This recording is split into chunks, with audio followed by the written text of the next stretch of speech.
What's going on, everyone? Welcome back to T3G. My name is Dalibor, and this is Tech Tuesday.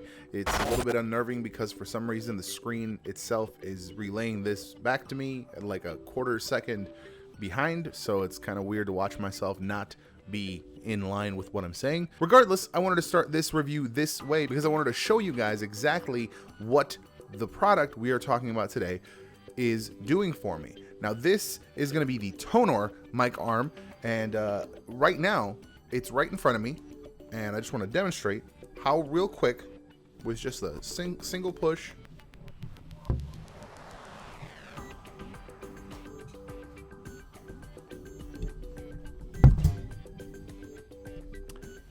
how it goes out of my way and then it comes back in when I need it. This is major key for what we're doing because this is probably the most compact arm I've had. Now I have the arm up top here, and it's up top because it actually damaged my table right over here because of its footprint. And that's what makes this arm so much better. The footprint of the actual bracket is so large that it hopefully, theoretically, should have a better lifespan when it comes to tables like this. This is a cheap IKEA desktop.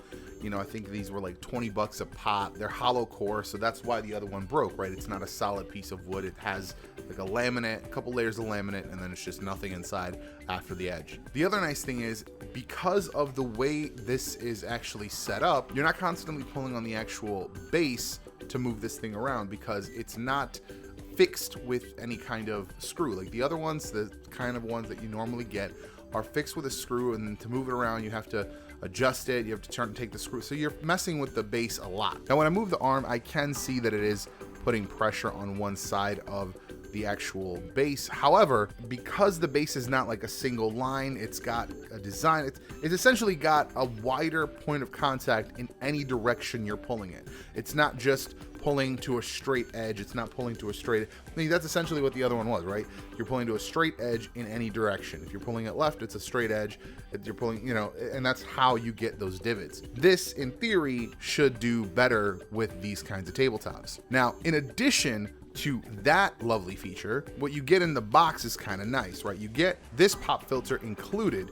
Now, I will say the one that I picked up separately for the other arm is a little stiffer. So for instance, right here, you know, not a lot of movement. Whereas here, it doesn't really sit perfectly where I want it to. It does in this position, but it doesn't, the adjustability isn't as firm as I'd like. It also comes with these Velcro straps that you get four of them in the package. And then the actual base, catch this, the actual base doubles as an under table headphone hook. So that is major key. I prefer in most things to compartmentalize, but it is nice to have this kind of all-in-one solution. Now the actual screw-on bolt that you attach the microphone to, that is a 3/8 bolt, and then actually the larger one, the one that's at the bottom of the Yeti, it comes in as an adapter. It comes with essentially, it comes also with this microphone holder. But what I really want to demonstrate is that it comes with this specific adapter that adapts that 3/8 to the, what is it? I don't even know what the, you know, I'll put the stuff up on the screen because that's these numbers, man, these specifics. I don't know these things. But yeah, so it comes with two of those essentially, one for this adapter and one for the one metal one, which is nice to have because I'm not a really big fan of plastics like this. This one's nice to include if you have kind of a traditional microphone. Now, I do have my Samsung that I used to use, and this is, while a little tight, it does still work. So yeah, you could use a microphone like this without question, without problem. Now, as far as the construction, it's metal. I would say it's even a hair better than the newer, yeah, it's a newer arm that I got. It's a hair, as far as quality wise, the metal itself is better. I would say the joints, the tension joints are definitely better.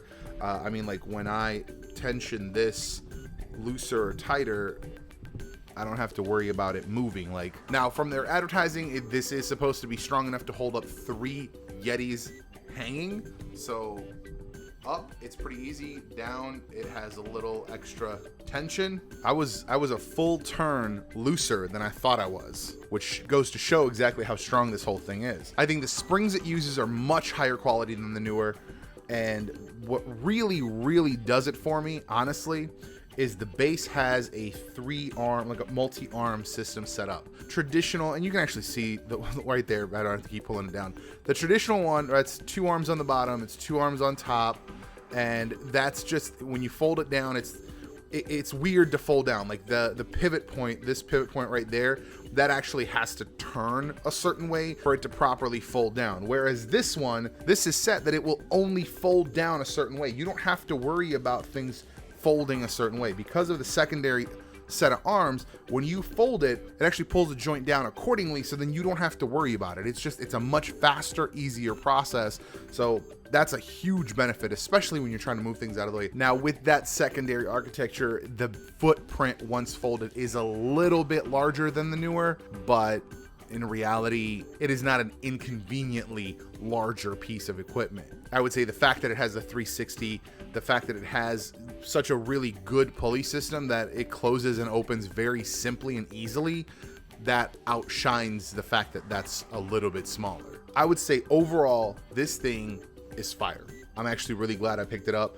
I picked it up, to be fully transparent, I picked it up because I was contacted to do a review for a potential refund.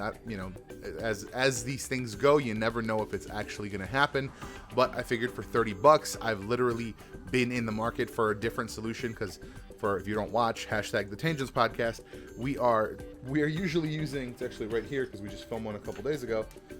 Right now we're using a couple lavs that just sit on the table, and it's just like not a convenient solution. So I figured if we get something like this, get 2 of them, then we can actually have a conversation with proper microphones in front of us. We don't have to worry about if the audio is freaking out because of whatever reason, if it's, rubbing up against clothes or any number of reasons. This way we have direct microphone, we have a pop filter, all the things that are really nice. It's not a $300 Shure microphone, but you know what?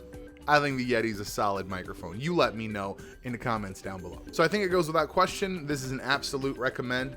I love the fact that I have this. Now I can pretty much get rid of the newer. It's just been sitting on top of my monitor stand. I think I'm just gonna get another one of these, hook it up to the other side of the desk, and then put the newer microphone on it. That way we each have a microphone and we can move on with our lives. But yeah, that's really going to be it on this arm. If you want to check out anything about this mic or any other microphones, I've got a couple microphone related videos to either side. I forget which way I'm facing when it comes to these things. But yeah, check those out for a large comparison of different microphones, as well as an in-depth look at the Yeti itself. Thank you for watching, and I will see you in the next one.